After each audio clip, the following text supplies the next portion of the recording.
to Platos Cave on Revolution Radio for Revolution.radio, coming to you from Australia, the land down under. I'm so surprised I didn't start the recording. There you go. The station is home to ideas. That's an endangered species these days. So if you have an idea, or you like to listen to ideas, come and listen to us. The station is also not supported by any government or non-government or anyone, not even Elon Musk. How about that? So we need your support. Please donate if you can. Tell people if you can't. Right? It's okay. It's all good. It's all good. And any kind of donation will do the trick. Okay? It could be cash, cold hard cash, digital, it could be crypto, gold and silver, diamonds. It's all good. Today is the 20th of March, 2025, and we're a quarter into the year, in case you're wondering. Quarter into the year. That's right. Catch the cave on the air, on the line all the time, or on your smart device. So grab an app to listen anywhere or listen at home. The great tabletop digital radio. But you know what? Archives are free. Another good reason to donate and or tell people about the station. By the way, if you're donating, doesn't mean you don't have to tell people about the station. Please feel free to tell people about the station as much as you like, and about Dave and myself, if you like. Platos Cave, sunny side out.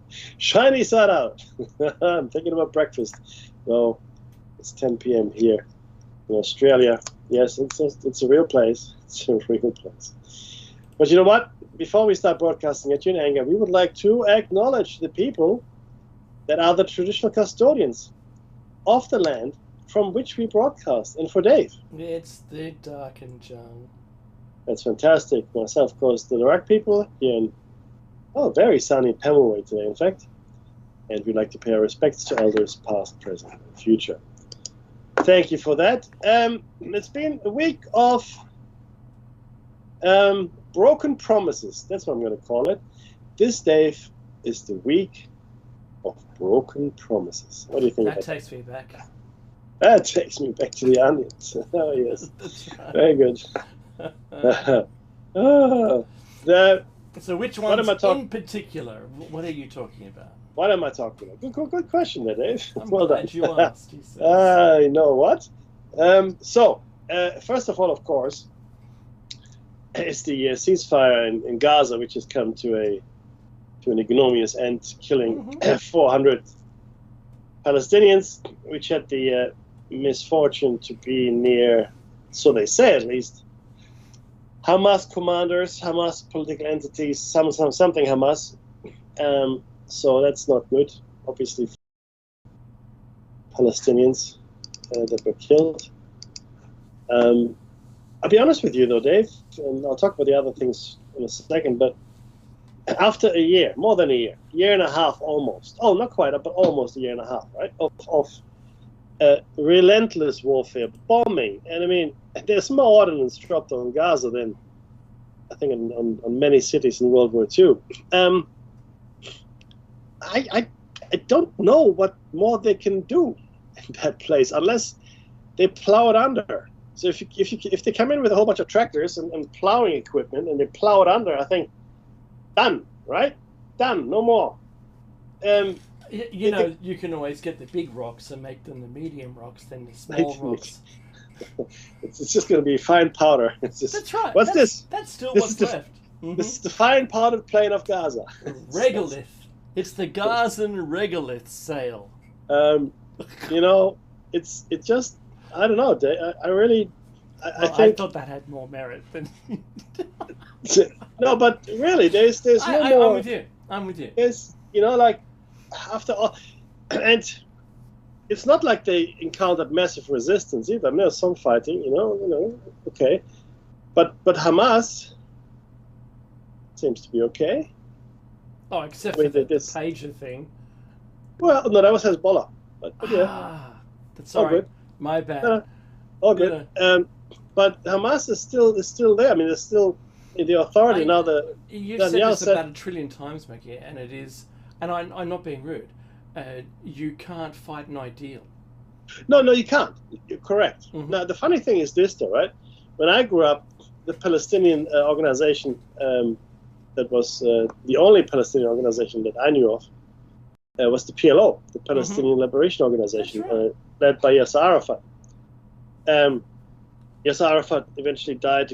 Some say he was killed in Paris. It's neither here nor there.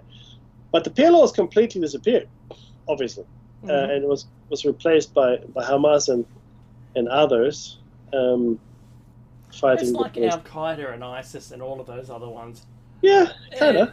Look, there's got to be someone in this King of the Hill, and the naming rights for a group, and who wants to take ownership of this new fight.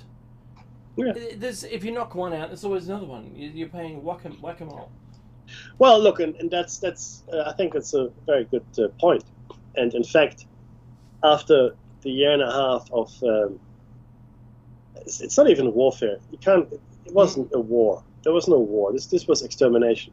Okay, and tens of thousands of Palestinians were killed, and probably more, and are still dying. And Gaza will never be rebuilt. It's not going to happen. You cannot rebuild it. And I have no idea, to be honest with you, where these Palestinians can go now that the Israelis have resumed their war. It's a very one-sided war. Let's be very clear here. And Netanyahu will not stop. He can't stop. Number one, he can't go to the next phase of the ceasefire because it means withdrawal of the Israeli forces from Gaza. He doesn't want that. It's like the taste of blood. Yeah. Unfortunately, it becomes a killing fever. Well, yeah, it's a control fever, right? Yeah, for the people on the ground, possible. But see, this has always been the plan. Yeah. The right wing of his coalition always wanted the Palestinians out of Gaza. The only way you get the Palestinians out of Gaza is if you destroy Gaza completely. And you know what? Mission almost accomplished. Mm-hmm. Okay, apparently, there were 2 million Gazans or thereabouts. And if I remember correctly, 80 or 90% have been displaced. So that's 1.7, 1.8 million, so let's call it, right? Something like that. Gazans have been, taken have fled their homes. And there was a 30-kilometer corridor in southern Lebanon that was created by the Israeli Defense Force. They just blew entire villages up. So it's like this massive area now between Israel and I guess Lebanon proper. I mean, this is all Lebanon. And these were Lebanese villages that were destroyed in controlled demolitions. I mean, we've seen the videos, right? So we're seeing the establishment, and I mean, not even tongue-in-cheek, of Fortress Israel. That's what we're seeing here. And it's not going to end well for the Israelis, because you can't do this kind of thing, this level of destruction, and not have it come back to you. It's not. They have created so many martyrs. They've created so many willing recruits now. It doesn't even have to be Hamas. Who cares? Hamas is like Dave said. This is like a whack-a-mole. Tomorrow it's the Palestinian Liberation Front, and then it's the Front for the Liberation of Palestine, and something else, right? Splitters. But that's what it is. Lately? So, and if your entire family has been killed, and there's only you left, or maybe some and your friends, and there are now thousands, if not tens of thousands, if not hundreds of thousands of Palestinians that are being pushed into militancy. Okay, they're being pushed. Any child today growing up in Gaza, I'm not pro either side. I'm not. Just any child growing up being with their family in Gaza, having this over their head, is going to, foster a deep resentment towards the Israelis.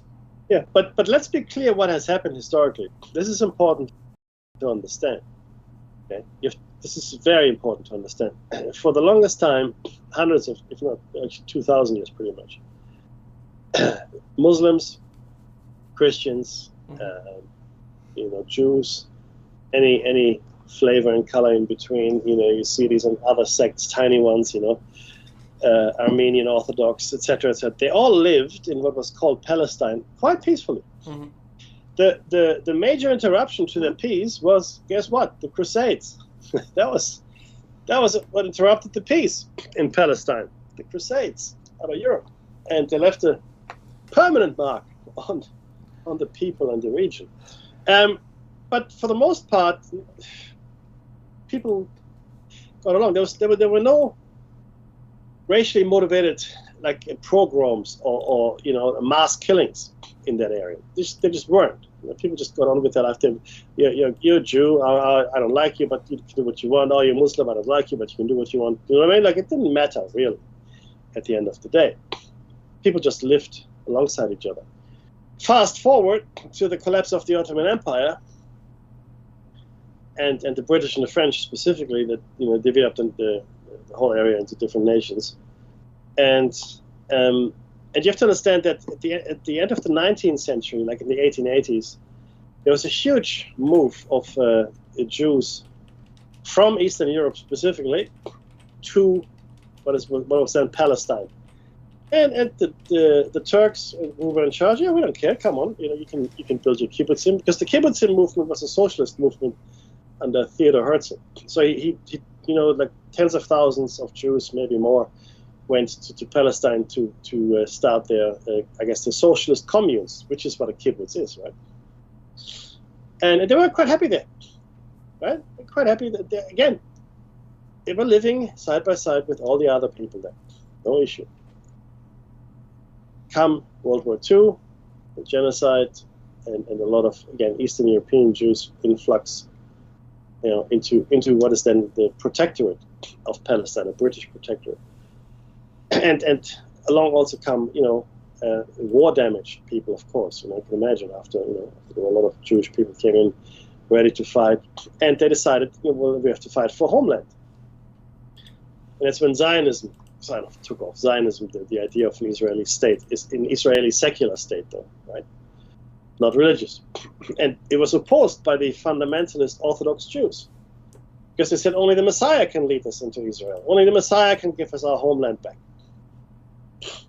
And the Muslims said, well, God kicked you out. You shouldn't come back until God lets you back in. And the ultra-Orthodox Jews and the Muslims agreed. They agreed on that, right? But nonetheless, Israel was created after the British ran away. And that's when the Israelis, not the Jews. Yes, a lot of Israelis are Jews, but the Israelis started to expel the Palestinians from their land. It came to a war which the Palestinians lost.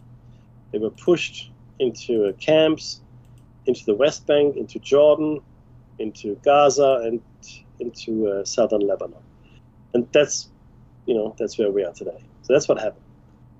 So, and they've been under occupation ever since, the Palestinians, Israeli occupation. Now, if you're occupied, if you're the occupied nation, if you're the occupied people, wouldn't you fight back? Of course you would. Absolutely would. In fact, you ask any Israeli, what would you do if you were occupied? I'd fight back. Never let the genocide happen again. Of course you would. And that's what the Palestinians are doing. Do we agree with their methods? No, not really. But this is the thing. It's a matter of point of view. Whose point of view are looking at it from? Because all the guerrilla forces, all the resistance fighters in World War II, for example, were doing pretty much what the Palestinians are doing, right? I mean, attacking any kind of German target they could, killing any kind of German they could. Right? That's what they did. And, and we say, oh, yeah, of course they're freedom fighters, they're partisans, they're, well, okay, but for the Germans, they were terrorists, right? Again, point of view. It's the same with everything. Star Wars, Mickey. Well, of course it is. You're always on the side of the rebel. Movie where we're against the Empire and for the rebels. Yeah, but in real life, that never happens. We're never for the rebel. That's right. We are always for the Empire, because you know why? Because the Empire provides safety, peace, and stability. Mm-hmm. except now that's out the window too. It's no longer a thing. I remember those days. We used to have that, and that's my second broken promise. So Donald Trump and Vladimir Putin had a phone call, 2 or 3 hours, differing reports, doesn't matter. And Putin said, no, I don't like the ceasefire, so we're not going to do that. 30-day ceasefire. So yeah, no, we're not going to do that. Yeah. So it's not unconditional. And what I will do, though, I will not attack any Ukrainian energy infrastructure. Like power plants, etc., etc. A bit like the big one. Transformer stations. Mm-hmm. So that's what he promised. The breath hadn't left his lips. And then boom. When actually no, there was a gap. It was a few hours, and there was a massive drone attack on, you guessed it, Dave. Mm-hmm. Electrical or power and etc. infrastructure in the Ukraine. And you know what the Russians said? Why that happened? Because, well, the drones were already in the air. Okay? Now, color me naive, but I thought, in my naivety, I thought that we control these drones and they do what we want them to do, including come back. That's right. You push the return button. If the need arises. But clearly, this is a much more advanced kind of drone that just keeps going, no matter what. So that didn't happen. And now, in my opinion, that left a bit of egg on President Trump's face, because Putin clearly has no intention of keeping any of his promises to anyone ever. He wants what he wants.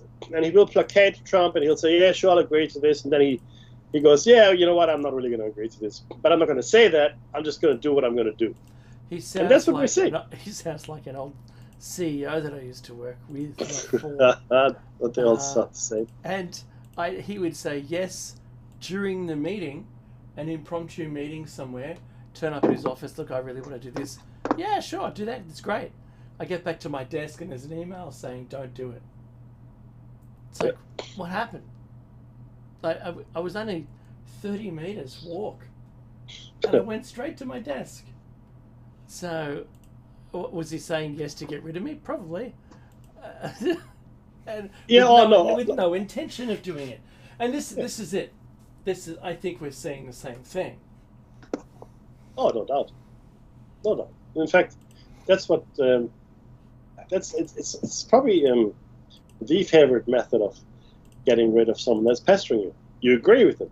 Absolutely. They'll go away. You have no intention of doing whatever it is they said. You didn't even listen to it. Sure, okay? right? Are you still talking?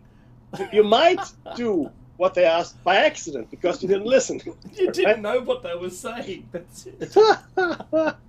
Right? So, yeah. So that happened, right? That happened, and that's interesting. That's point. The 2. other thing. Yep. The other thing that happened. Point 3. Yeah. The other thing is that, well, there was promise that, America would be rich again and well off, and everybody's honky dory and so forth, and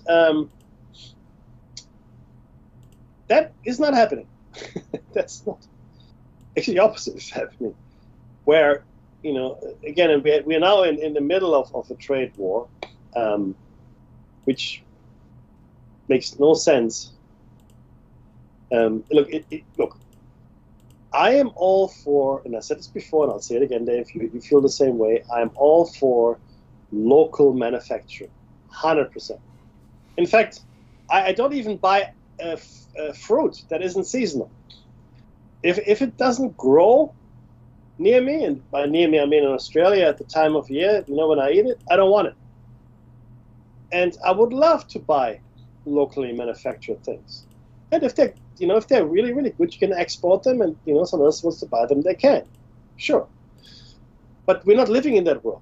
We're living in a globalized world, which is dependent on global trade and globally distributed manufacturing centers, because what do?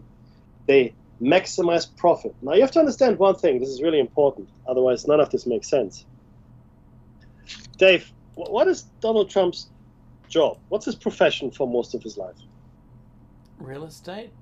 Correct. 100%, 1,000% correct. He's a real estate developer. What's the one thing about real estate that that makes it a non-global business? Because it's local.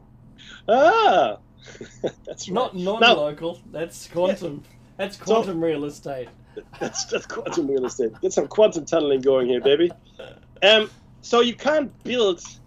I mean, I'm not talking about prefab, but you can't build Trump Tower in China and then ship it to America, right? That doesn't make sense in any world, right? So you build Trump Tower in New York or wherever he built it, Atlanta, I don't know, somewhere. But locally, with local resources. So all his businesses have always been local businesses, right? He doesn't really have any truck with the globalists, really, right? And I don't think he fully understands what it would take, or maybe he does, maybe he just doesn't care, what it takes for a sector to be brought back to life. And let's take car manufacturing. I mean, Detroit, the entire area around, Michigan and so forth, and that whole manufacturing belt. That was, Ford and what are they called? I can't think of the car manufacturers now.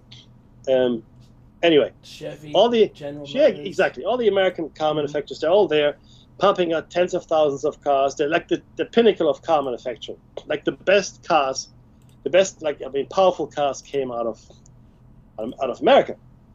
And then, the Germans, came back after World War II. The Japanese did a really great job of copying American designs, making them better and cheaper, and manufacturing it, and just flooding the market with really, really good cars.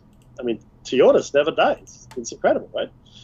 Anyway, what happens, of course, that eventually the American companies realized, well, to build anything in America is expensive because our workers are getting paid well, they have rights, damn those labor laws. And they decided to either up stakes or just shut down. Right? Now, I don't know if you know this, but when Ford came and started his motor company, do you know how many car manufacturers there were in America at the same time? Like, we're talking like, the early 20th century, like at 1910. None? Thousands. Oh, there were thousands. I know there were carriage works because they were still doing horse carriages, yeah. There were literally thousands and thousands of car manufacturers. Now, they didn't all survive, right? I mean, you look, some of them, I just I did some research on it because I was curious. There were thousands and thousands. And of course, the best brand won out, and, et cetera, et cetera. The rest is history. But when these companies decided that it was no longer viable to manufacture in America, they just, let's go somewhere else. Let's go somewhere cheap where there are no labor laws. That's really the crux here. The globalists, which are diametrically opposed, in my opinion, to what Trump is trying to do, right, are making their money because they're building stuff in places where it's cheap and shipping it to places where they can sell it expensive. Mm-hmm. It's really simple math, right? It's got nothing to do with real estate at all. It's a completely different business model. Now, real estate, you just sit there, you build a house, and then when it's built, you're done. It's wonderful. You sell the apartments, and you do really well. But your infrastructure is there, right? You've got all the infrastructure in place. You've got the builders, you've got the machinery, you've got the concrete, whatever you need. Once you stop manufacturing, all your little suppliers, your supply chains in general, the workers, the factories, the machinery, that's all gone. It took decades to build it up. You can't just rebuild it overnight. So these tariffs are going to stay in place, well, for a long time, because it'll take a long time for the manufacturing sector to come back, if it does. If it doesn't, then this whole thing is going to fall apart real quick, and that'll take the world with it, right? And at that point, I'm not even sure that America can afford to have a military anymore, right? Because you have to ask yourself, how does America make money? Well, it doesn't. That's the problem. It prints it. America prints the money it needs. Right? Debt ceilings are being raised. That's what happened recently there. And if you saw there was going to be a government shutdown, and then Chuck Schumer said, no, we'll vote with the Republicans, and we're just going to get the debt ceiling approved, etc., etc. And that's right. From his point of view, he did the right thing, because if he hadn't done that, then Donald Trump could have done whatever he wanted. In case of a government shutdown, the executive, which is the president, can do whatever the executive wants. Meaning, I can fire all government workers, okay, because I'm now in charge. So he had to stop the government shutdown, Schumer. And a lot of Democrats don't seem to realize this, but whatever, it's neither here nor there. And I'm not even American. I know this. Anyway, so you have to do this slowly. Now, it would have made a lot more sense to encourage manufacturers to come back with tax incentives, land, whatever it might be, maybe favorable labor agreements as well. So you bring the manufacturing back first. So once you've got a healthy manufacturing sector back on shore, then you start putting tariffs on, because then you want to make your cars or whatever it is competitive with the rest of the world. You slap all the tariffs on you want, slap it on. America doesn't make enough steel for its needs. Let me say this again. America does not produce enough steel for its own needs. It's not because it doesn't want to. Okay, it can't. It cannot produce the steel it needs. It needs to import it. Do you know where they get it from, Dave? They import it from Canada, mostly, and Australia, a little bit from Australia. Tiny. I mean, maybe enough for a car, eh? Just for the, no, for the door handles. Just for the door handles. It comes from Canada. It's not like America doesn't want to use its own steel. They're not making enough. And steel production, you can't just turn a crank or flip a switch, and now we're making 10 times the steel we used to. It doesn't work like that. So I fear, much like the firing of the nuclear inspectors, the medical researchers, and a few others, much like those air traffic controllers. In fact, this wasn't thought out very well. These are like knee-jerk ad hoc reactions, but I'm used to it. Dave is used to it, much to his dismay. That's right. Because it's corporate. That's how corporations run. You Absolutely. laugh. Yeah, no, I'm laughing with you. But look, I've been in the corporate world for a long time, right? Maybe longer than and you want to remember it as. Yeah, correct. By the way, Flatty, that's correct. You're correct, Flatty. It's a Zionist movement, 100% correct. But a Zionist, though, is a secular movement, socialist. Right? It wasn't driven by religion. I mean, it happened to be that the Jews were the Zionists, but there were a lot of non-religious Jews in the Zionist movement. I just saw this comment to the chat. That's why you should be in the chat, everybody, so you know what I'm talking about. But thanks, Flatty. That's a really good comment that you put in there. But to get back to that, so you need to bring stuff in just for your own industry to function, and it is the American manufacturers, such as I think KitchenAid and a few others like Westinghouse, I think they still manufacture in the States, right? I love KitchenAid stuff. I've got a lot of KitchenAid stuff. So do we. I think it's fantastic. I wouldn't buy any other kitchen appliance because it's really well made. It lasts forever, right? So these manufacturers, they now have to pay more for the steel that they use, or any whatever else they're using, right? Any raw material that is being produced in the States. So KitchenAid will become more expensive, as an example. Cars that are still built in America will become more expensive. And it's not a great idea to do this, in my opinion. Again, I have something for you as well. Yeah, please. All right. So I had a good conversation with a friend of mine today. On the phone, we don't talk to each other all the time. So that kind of it says to one friend, it wasn't you, it was the other one. And look, the interesting points that my friend were making, I tried to step back.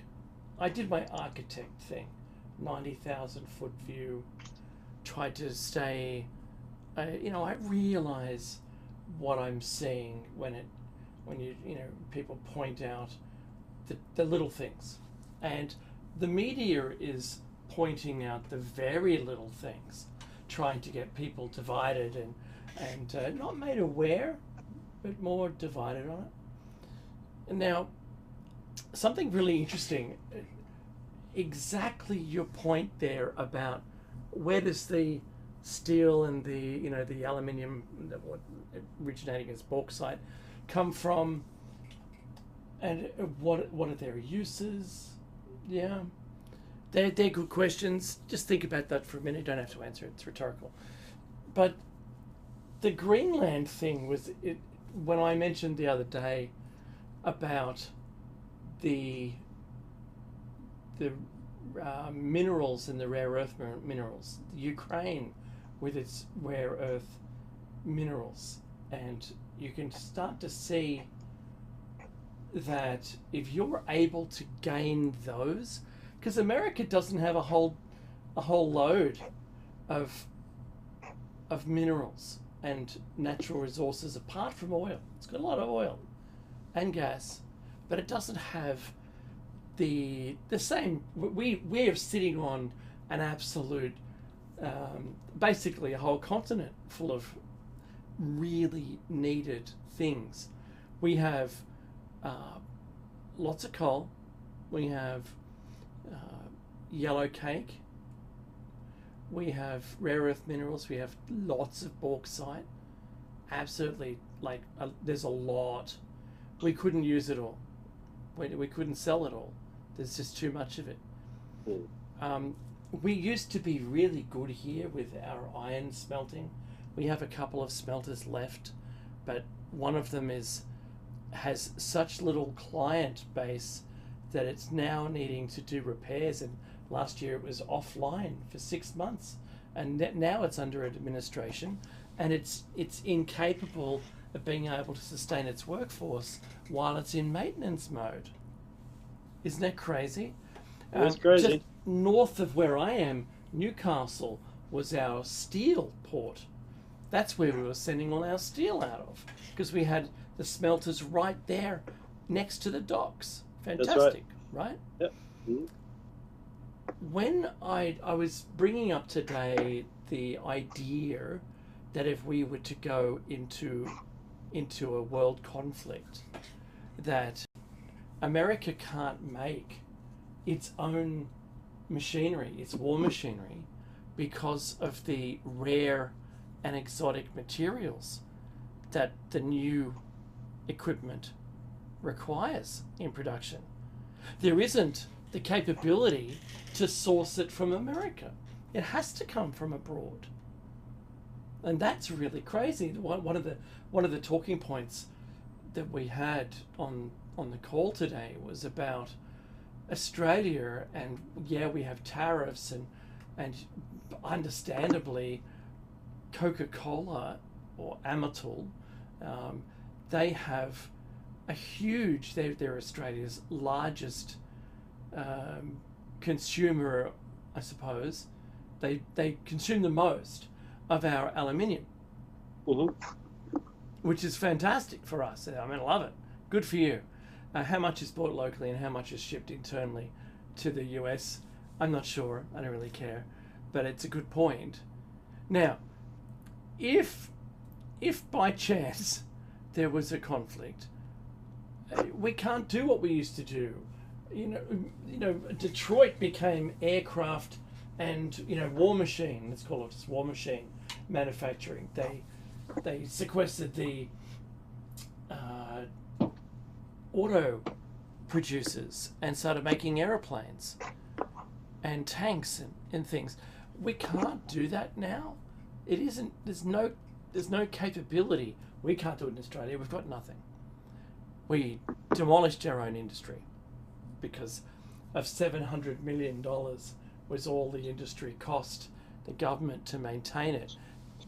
Yeah, but the billions of dollars of effort that all of the secondary and tertiary industries that it maintained was a significant loss to our economy when that was let go.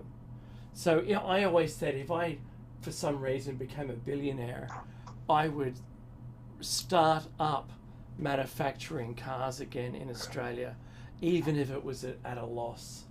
I would still do it. I can't help myself. Yeah. I'm with you.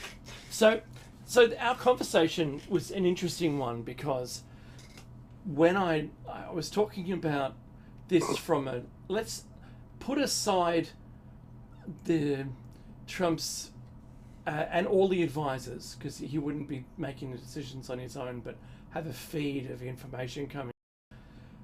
Whatever they're doing, it doesn't seem to align to many things. It certainly doesn't align to economics 101, and it doesn't align to being a world player in the, let's call it, oh, I want to be nice, the corporate reach around. No, that's not the one. Circle jerk. Let's call it a circle jerk. Right? That's right. That's right. So what's come from World War II and built up in the way I see it is a gentleman's game of everyone trying to be as nice as possible and all trading with each other and everything's fantastic. But it has not gone everyone's way, and it's pretty awful. And Australia's got the worst gas export contract that's ever existed in the life of contracts. It does. It is. Yes. Yes. The cost of the gas has gone up so much, like 1,000%, and this company, which has an ETC, an early termination clause or cost, which would mean that you'd have to pay them back so much money that you've earned that you would go bankrupt. So you have to just keep maintaining this export. Now they can buy it cheaper than we can buy it in Australia. It just doesn't make any sense. Not at all. Not at all. Now, No. So rolling it back, what do I actually mean? When I'm seeing all of the acquisitions and the plans, and I put a lot of time into this today, it does seem like it's a war footing stance, even though the isolationism, which is being touted by the media as their vision of the excuse to step away from everything like we've been talking about, Mackie, right? Is rather trying to, it appears at my examination, it appears as though they're doing this to try to maintain themselves should we go into conflict. And now this is echoed in Europe now. Something really weird happened today in France that I found, and it was the French government has now announced, I'm going to put this on the screen, now announced that they're going to deliver to every person a survival manual. And they've just done it in Europe, and now, but France itself is doing it. They've announced doing it in their country. And it's slim. It's very slim. It's only a 20-page booklet, but it's going to be distributed to every household, probably late June this year. So it's sort of giving you some time frames to work with. Yeah, it's not today. They're not doing an express run and quickly mailing it out within 2 days. No. And it says it's going to include 3 key sections of how to protect yourself and those around you, what to do if a threat is imminent, and how to get involved in protecting your community. I had to bring that up because I think, my belief is that it seems to all tie it together. Yes, Mackie, the managed decline of all of our countries, we talked about that. That's not the same. I think that's what's going on. We've decided to buy stuff that's not going to be here till 2040. If ever. If ever. And I heard someone ask the question, you like this, is it, if war commenced, would America even deliver any of the things we bought? Actually, at this point, and this is very this Right is now, actually a something. good question could be no, right? Well, at this point, I'm not sure that America would do anything for Australia At bar all. defend Darwin That's and right. Point Gap. Mhm. That's all I can see them doing. Australia has got 26 million people, and if there were something, let's say there were If something happened, yeah. yeah, you can't conquer Australia. You can't. It's impossible. You can conquer some of the cities, you can, but if there were a resisting force, like guerrilla force in the bush or wherever, Mm-hmm. with the supply lines what they are, either along the coast, even through the air, but air supply lines are heinously expensive and inefficient. You have to go via land and you have to go via the sea. Mm. And in Australia, it's all desert in the middle. There's nothing but desert in the middle. And I say good luck to you if you try that. So you could conquer Sydney, you could conquer Brisbane, and That's right.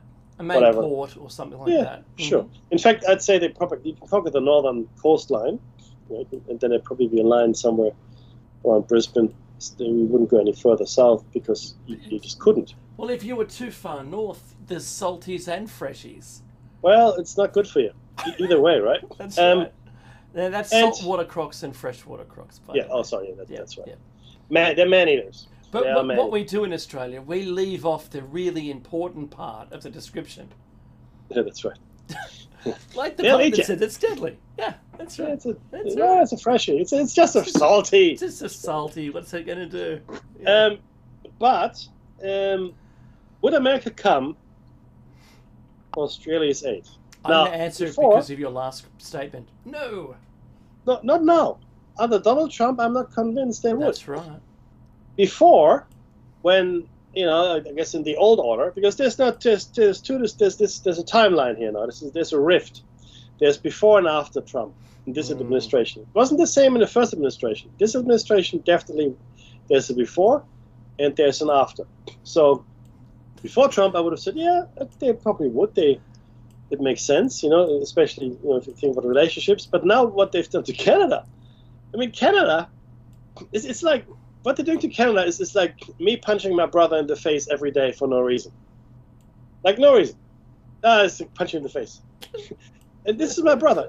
Canada, while completely different political system and quite a different outlook on life to the Americans, they're still neighbors, good neighbors.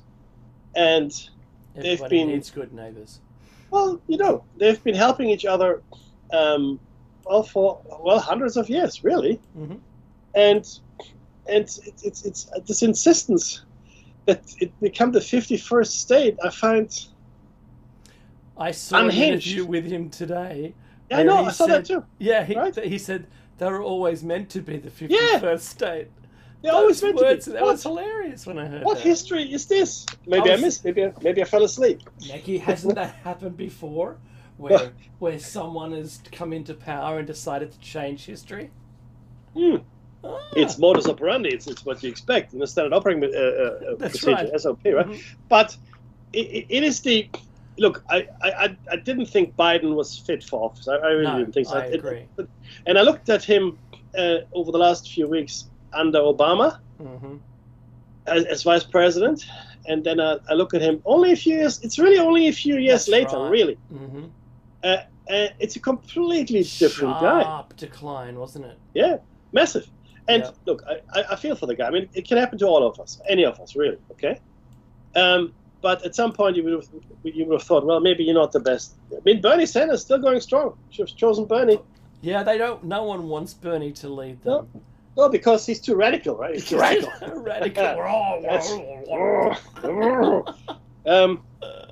But Donald Trump seems unhinged, except for my theory.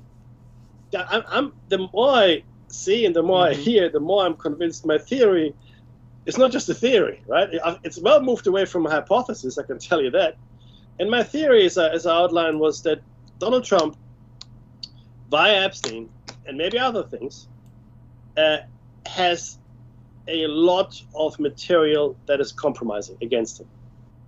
And I really think that Epstein was a Russian asset or at best a double agent for the Mossad and the Russians. And Putin has the material on Trump. That's why he wanted him to win. That's why he wanted him to win, because he knows he's got this guy. I don't think Donald Trump is an asset. I don't think Donald Trump is a Russian spy. I think I don't think so. That's even for me a bridge too far. I do believe that he is being blackmailed significantly, and I do believe that Elon Musk is in on it, because there's no way in my mind that I can reconcile the Donald Trump from before the Epstein fiasco, right, to the Donald Trump now. Donald Trump would never share the limelight with anyone like this, no matter how many millions he gives him. Okay? Elon Musk... That's a good point. Yeah, Elon Musk is... I mean, he's terrible in front of the camera. Do you know the one thing about Donald Trump? The one thing that you can get that is guaranteed. He chooses people that look good in front of the camera. That's who he chooses. All of his people. They're Fox anchors, for crying out loud. You have to be attractive to be a Fox anchor. His house, the lady, the press secretary, right? Forget her name. The young girl. She's married to a 60-year-old real estate guy. Anyway, the poor thing must be terrible. But the point is, she's attractive too. She's not very bright, but it's okay. But she's attractive. They're all attractive. They all are. They all look good on TV. Levitt is much better at doing her job than the Biden employee in the same role. I don't want to say any names. I think we're going to agree to disagree on that one. She's the worst public, the press secretary I've ever seen. But that's okay. I mean, we don't have to agree on everything. But and they all speak well. I like that we disagree. Yeah, but they all speak well as well. Like, they speak well in front of the camera. They don't ramble. I mean, Elon Musk can't put two words together. Did you see the interviews with him? Yeah. It's the latest one was when the Tesla people setting fire to their oin Teslas. Yeah. Well, no, they actually they firebombed Las Vegas Tesla. I think it was the service center. Oh, okay. And they spray painted offensive material on other Teslas, and other Teslas are being attacked. But anyway, but he couldn't. I mean, he couldn't speak well. Then he was interviewed by some other guy on Fox, and they just sat there staring at each other. What? That's great. That's great. What is television, this? Mickey. And then one goes, "Yeah, I don't want this interview to stop. It's so great." And Musk goes, "Yeah." Oh yeah, that's so great. Me too. And I mean, Musk is just not very articulate in many ways. But that's okay. It's okay. But I do believe he's there because he's in bed with Putin. Musk and Putin are in bed. See, the thing is this. There's even more evidence for my theory. I'll tell you what it is. If they have a safety word, Mackie, it's probably okay. Sorry? If they have a safety word. No safety word. He actively supported the right-wing, far right in Germany and the far right in Great Britain, and maybe elsewhere. But those two, I know for a fact he did. Now, why? What does that do? I tell you what it does, Dave. It destabilizes German and British politics. And that's exactly what Putin wants. Putin wants the European Union, or the NATO countries in Europe at least, to be divided amongst themselves. He's got Hungary already. He's got Orban. Okay, he's got him. And if you can destabilize Germany, if you can destabilize Britain, if you can destabilize France, sweet bananas. Sweet bananas. And what does Musk do? That's exactly what he does, because there's a massive destabilizing effect from the AfD, the Alternative for Germany, as well as for the right-wing parties he supported in Great Britain. Elon Musk is playing for Putin. You can twist it any which way you want, but everything he's done, including, of course, the reports that he's had many phone calls over the last 2 years with Putin. And yes, it was about Starlink and other things as well. But if you're Putin, you're in charge of Russia, you're an autocrat, you're a billionaire, and Elon Musk comes, he's a billionaire, right? He clearly loves autocrats. He's a technocrat. He doesn't care about people.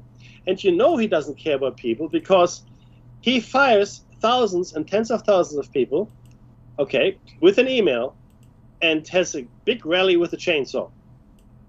That's how we know he doesn't give a hoot about people, like most corporate guys don't.